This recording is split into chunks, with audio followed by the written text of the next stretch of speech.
Happy Monday, everyone, from Illinois. As you can see, snow. Woke up to snow. It's hard to work when we can't keep the good weather around. So one thing to keep in mind, if you're going to go with a pallet setup similar to this, you might want to get a tarp, or make sure you have a garage to keep this in a garage, because now my stuff's all covered in snow.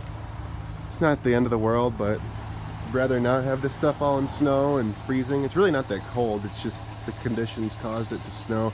We're supposed to have 40s, 50s, and 60s all next week, so it won't be an issue, but make sure you can cover your truck, man. Woo! It's been a, sorry, I'm trying to get my camera good. It's been quite a day. I mean, I haven't even done any work, like physical on-the-job work. Just for whatever reason, my phone and email has been going off the wazoo today. So I don't even know why, because I haven't done any like significant marketing lately. Besides door hangers, I did probably 1,000 door hangers last week. So that's good.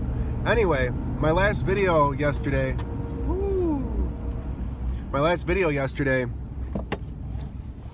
I made a video about my estimate sheets, what I used to use, which I rarely use now. I really don't ever use them. I haven't used them this season yet, I should say. And that's because I use Customer Factor now. So I'm actually on my way to an estimate, and it was someone who we did door hangers in their neighborhood last week, and it was a really old lady and her husband called me. And you know, I have my script, I guess, when I answer the phone. You know, hey, it's John, Wally Services, or John. Thanks for calling. How do I say it? Wally Services. This is John, and they say, hey, well, I'll save that script for another time. The point I wanted to get at was, she was obviously an older lady. You could tell on the phone, and I going down my script, and I asked for her email address, because that's how I send all my estimates, and everything, scheduling, follow-ups, just everything's through email. That's how I keep track of people, and their customers, clients, I should say. And she didn't want to give it, because you know, sometimes older people are funny like that, and it's all right. It's annoying, but it's all right. You know, you got to work with that. So,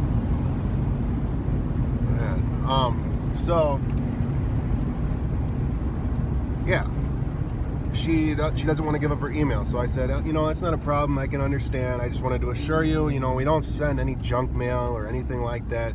It's solely for the purpose of keeping communications between you and I as thorough and frequent as possible. So, you know, there's no confusion, and everyone's on the same page. We don't abuse the fact of having your email address. It still wasn't going for it. So it's like, all right. I said, listen, I can come down and do an in-person estimate between 3 and 4:30 this afternoon. How does that work for you? You know, are you going to be home, or would you rather I just leave the door hanger? Would you rather I just leave the estimate on your door or in your door? And she said, I can open the door for you, that's fine. And I'm like, all right. So heading there now.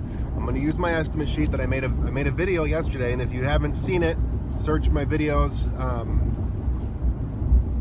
something about an estimate sheet. New guys, you can copy this estimate sheet, something like that. So yeah, just wanted to mention that, man. So that's regardless of if you're using CRM software where you only email your estimates and everything's a paperless trail, it's actually not a bad idea to keep those estimate sheets on hand, because you never know when you're going to come across some person who doesn't want to give up their email address. Cheers. All right, guys. So listen, when you're doing an estimate, you always want to bring your clipboard. I like this one because I can hold stuff inside of it. And all I hold inside of it is a pen, my TDS meter for my water fed pole, and a stack of blank estimates. Also, sometimes I'll throw my business cards and maybe a couple door hangers in there, but not often, because I actually have a little holder where I keep my business cards and some door hangers in my truck. I usually fill out, I don't want to post the client's info on here, but in the space where I write in her info, name and street address, I usually fill that out before I pull up, so it's ready to go along with the date. So I pull up, and always pull up in the street. Don't pull in the driveway. It's just a sign of respect and whatever. So I just pull up in the street in front of their house. Always keep a roll of booties. These are booties you just slide over your shoes. Always keep a roll of them in your truck somewhere. That's it. Of course, a pen, but yeah, big dog, you got this. Just get out there, man. Alrighty. So just pulling off from an estimate.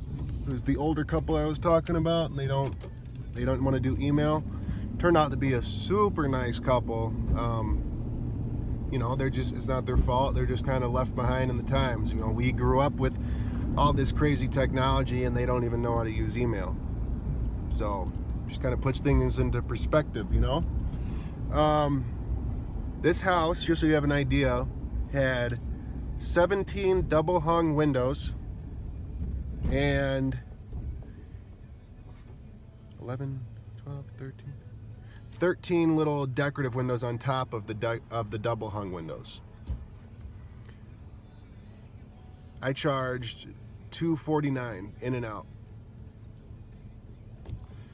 You know, some people think that's craziness. I've seen some guys on YouTube posting, you know, what would you charge for this house? I'm like, you know, $800-900 all day, and then they charge $500, and they're like a state over from me. So I don't know what determines what's what in pricing. You know, I mean, I know it's location. I know location has a factor, but I'm a believer that it has to do with how you present yourself. You know, maybe like communications, just confidence, I guess. Confidence in knowing that it takes at least 8 minutes to clean each window inside and out. You know, so I want to make at least $1 a minute. I don't know, man. So just charge what you're worth, and don't be scared to charge what you're worth. You know, sometimes, like, I kind of almost second guessed myself when I was like, man, I'm about to charge these people $249 for in and out windows, and they have 17 windows, and then like 12 little decorative windows on top of them. And I just got over $249 for it. And they wanted to schedule it right there and then. Like, you know, I didn't have to like leave and tell, you know, they didn't want to like call me back about it. They were like, let's do it. And I scheduled them. But it comes with practice, y'all, honestly. So no matter how many YouTube videos you watch on pricing and, you know, how much you try to get your ducks in a row, the only way you're going to learn and become confident in pricing is getting out there, and maybe you underbid the shit out of yourself. Okay, maybe you get out and you know how I learned also was doing doing storefronts. You do these storefronts. There's guys on YouTube talking about they do it for $20, $30 a little storefront. I said I got rid of all my storefront shit. I don't do it no more. And if people call me, it's like I tell them it's like an $89 minimum. Seriously, because there's no point in doing it. I mean, maybe I take too long to clean windows or something, but my time is very valuable, and I know I could be making a lot more money than $20-30. It all depends on the person, though, you know, because there's people out here mowing lawns for $20-30, and they're happy doing it, but they also spent $10,000 on equipment and shit. And I'm like irritated that I spent $50 on window cleaning equipment, and I'm only getting $20 to clean some windows, you know. So I guess it all depends, but when you're working and you're getting paid for it, and you start realizing, dude, this is petty, like this is not what it's cracked up to be, you know, and like you start getting irritated, like, man, I'm not even making any money. I'm barely making shit. Like, even, you know, you start realizing, and you're like, dude, I gotta really break this down and figure out what my time's worth. And then when you start going into things confidently, and you can tell You know what I told this couple, I said, you know, I told them, you know, I kind of have my window cleaning packages broke up into categories going by, you know, a small home, medium home, large home, so on and so forth. And you guys would have fell in the small home bracket, but due to your sunroom and your little decorative windows on top of every window out over here, I had to bump you up another bracket. So I priced you in the medium home bracket. They're like, yeah, we totally understand. We understand. You know, it makes sense. And it'll take me all the two and a half hours to get it done. I want to make $100 an hour. Hey guys, check it out. I want to show you real quick just how I do my estimates, how I write them up, so you guys can look clean, clear, and not sloppy when you go in to do these estimates. So this is the exact estimate that I just did, okay, for a couple that does not do email. So I just wrote in a fake name so you understood. So fake name, address, town, zip code, that's where you put that. That's where you put your customers, your prospects information. So this is the exact numbers that and estimate that I wrote up for them. I just wrote a copy. $349, $249, $149, basic, deluxe, premium. House wash, I put a note in pair with window cleaning and save $50, so it would be $279. Oxidation removal did not apply. Surface cleaning did not apply, and gutter cleaning was $99. Like I said, they only asked for window cleaning. They only scheduled for window cleaning, but I threw this in there in case they decided they wanted to proceed, or they have that information if they wanted to call me in the future, because maybe I blow it out of the park with this window cleaning. They're like, damn, this guy's a badass. Why do I want to go scrub siding when he'll come do it for me? Why do I want to clean my gutters when he'll come do it for $100? Make sense? Good. Now,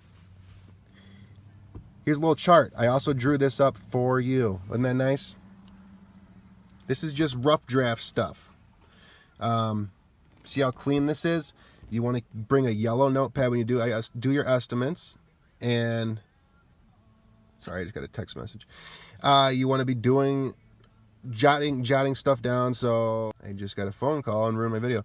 This means double hung. This was just me counting the windows. These notes don't matter because this is just sketching stuff down.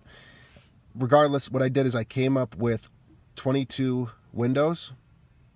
I timed it by 4 because I charged $4 for exterior windows. They fell in my small home category.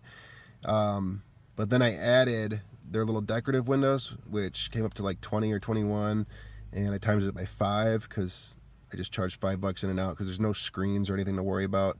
And I put them in my medium home category because I added $100 because it was 20 times 5. So that's where those numbers came from. It's just way easier for me to do that instead of like counting windows and coming up with these exact numbers and just put it in a group. You know, that's just what works for me, man. You know, if you want to break it down to every little minute and every little window, go ahead. But I've found every home usually falls in, well, actually, I take that back. If you come across some of these luxury homes, they have French panes or millions and tons of windows. So this one really is like, but usually these are golden.